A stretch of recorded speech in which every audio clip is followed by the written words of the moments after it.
Now I'm going to show you 3 ways of applying the paint to your paper. The first one is called a wash. Now wash is normally used with watercolor, or when you're doing acrylic, it's most of the time used to create an underpainting before you start applying your paint. So it's application of paint where you use a lot of water and the color looks transparent on the paper.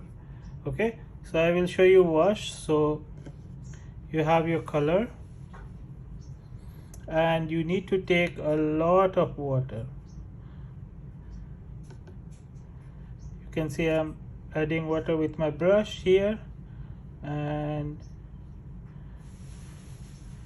so the color is very diluted, and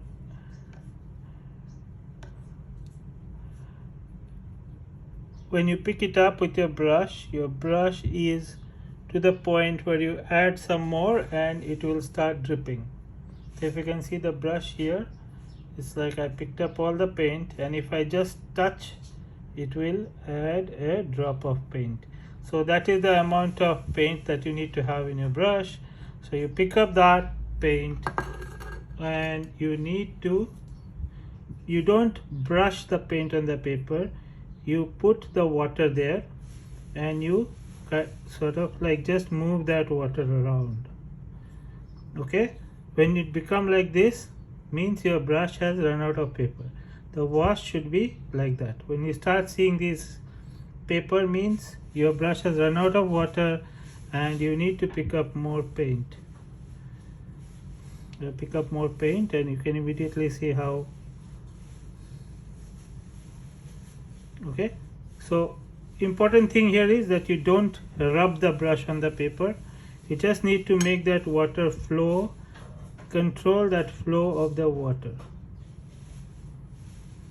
Okay, so this is a wash. So when I say you can add a wash of orange or add a wash of red, so this is what you need to do. Okay, so remember, don't rub the brush on the paper, just control that flow of the water with the tip of your brush. Okay, so that is a wash. Now I will show you scumble. What is a scumble? Scumble, or it's also called dry brush. So when it is dry brush, your brush needs to be absolutely dry. So you wipe your brush, make sure that your brush is dry, and you take the paint there and try and spread it around. Don't carry too much paint on your brush. Okay, most of the time when you're doing it, it's helpful if you are using a old worn out brush, so it doesn't form this tip and the tip is like really spread around like that. Okay, so I'm going to show you scumble. In scumble, you don't put the whole brush in the paint. Okay, you just pick up the paint. You can see this is an old brush, so it's spread. So you pick up the paint only with the tip of the brush there, using the tip, and you put it on the paper. Let me get the paper in frame. Okay, so you put it on the paper and you have to rub that paint like that. So you can see it's also called a dry brush technique, of course. Okay, so this is also a transparent application, but you can see the gaps between the brush strokes.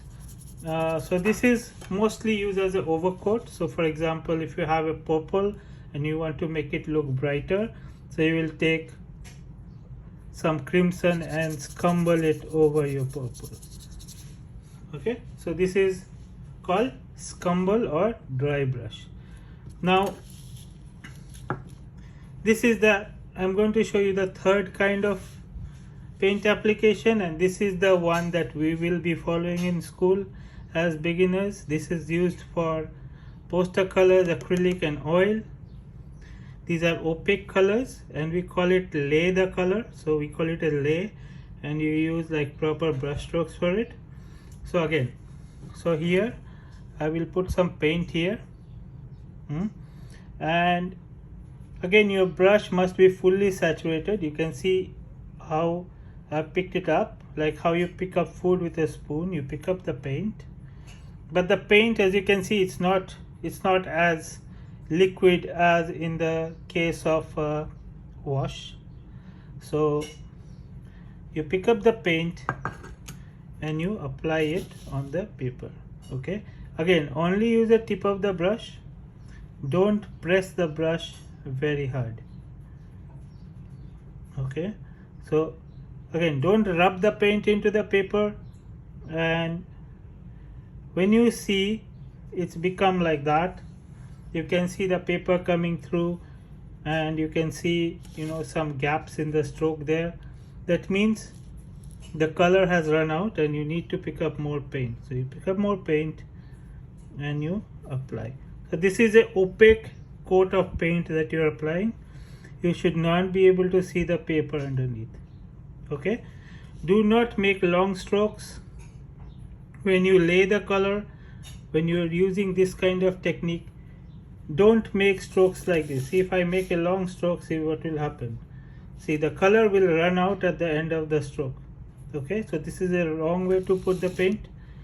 So keep your strokes very small, 1 centimeter, 2 centimeter, and just lay the paint over the paper. So that is all about color application.